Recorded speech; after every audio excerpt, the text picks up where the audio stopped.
firms are merging on all size levels. What's on the horizon, and what do you see as the drivers? Yeah, there's some interesting things happening there. So let's first set a demographic here. There are about 44,000 CPA firms in this country. That's a pretty daunting number when you think about it, 44,000.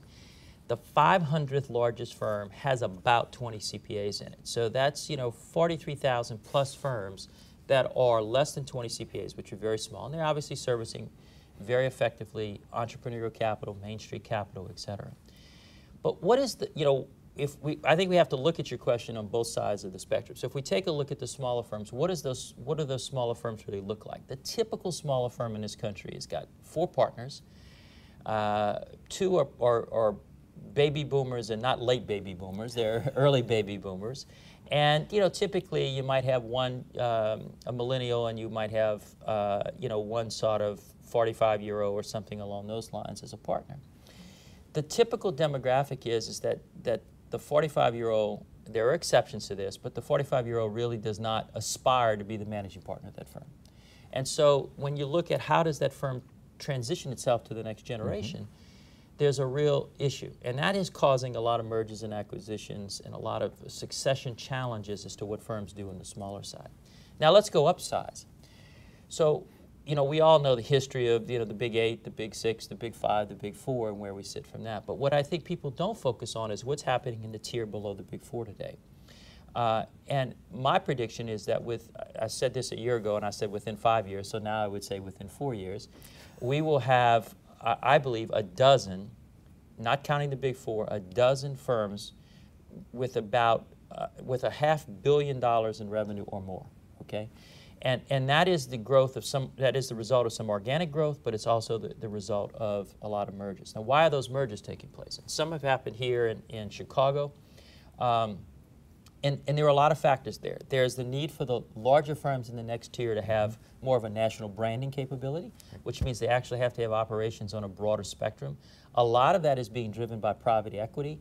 If you're a large regional firm, pick a city, Seattle, Houston, whatever, and your client is growing, and they, instead of going to the capital markets from a public perspective today, the more common situation is to go to private equity.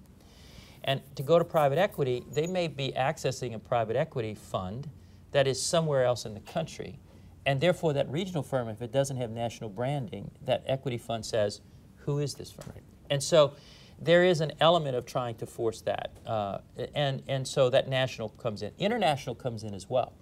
How do we build, and if I'm in this tier of firms, how do I build an effective global network, which obviously the Big 4 have, obviously Grant has, obviously BDO has, and McGladrey has through RSM, but, and Crow has built one with Harvath. But what happens below that? And so that's all of those activities, and they're in different states of development there. And so we're seeing a lot of what I call horizontal mergers, firms in the top 50 merging with other firms in the top 50. And again, some of that has happened in the Midwest, certainly has happened in the Southeast, and it has happened as well in New York. And one of the other parts I would make in this is that there's a lot of regional firms, very healthy regional firms around the country, and those that are not in New York all view getting in New York City as sort of a strategic imperative. They also view Chicago as a strategic imperative, and somewhere on the West Coast as a strategic imperative. But getting into New York City is one of the most difficult things because we have a lot of firms that are in that top 50, and they're, for the most part, pretty, one office firms or maybe 2 office firms. They aren't outside of New York very much. And so breaking into that New York metro business market is a very difficult thing for those firms. And so one way to do it is through merger and to try to have that occur. So it's a very interesting and dynamic time from that standpoint. Moving from the Big 4 to the Big 12. Well, I don't know that the next tier will be really, from a size competitive standpoint, near the Big 4.